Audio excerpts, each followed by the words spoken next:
زتونة اليوم. الزتونة على مين النهاردة؟ عليك انت يا برنس الليالي. زي ما في راجل نمرود، في كمان ست نمرودة، وكتير منهم في السوق على فكرة. أصعب إحساس ممكن الراجل يحسه لما مهما يعمل للست اللي معاه ويلاقيها ما بتقدرش، نمرودة.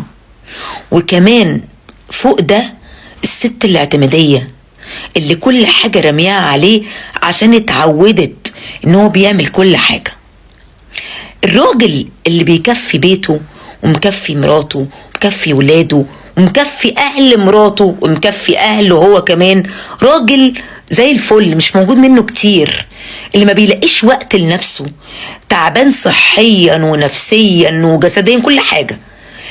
لما بيلاقي بعد كل ده مفيش تقدير منك، مع الوقت هو بيبتدي يتخنق منك. على فكرة الكلمة الحلوة كلمة ممكن تخليه يعملك كل اللي انت عايزاه.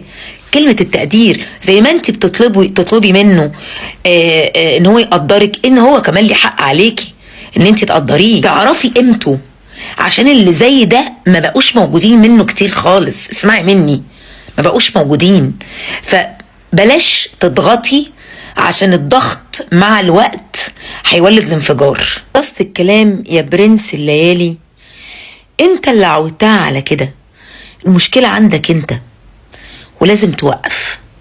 لازم كل واحد فيكو يبقى ليه دور. هي ليها دور كست زوجة وأم، وانت ليك دور كراجل البيت زوج وأب. وانت يا برنسست الجميلات كفاية نمرضة، عشان النعمة اللي في ايدك مش هتلاقيها في السوق كتير. زي ما قلتلك في الأول، احمدي ربنا على اللي معاكي. اسمعي مني واسمع مني، اسمعوا مني انتوا الاتنين. السلام عليكم.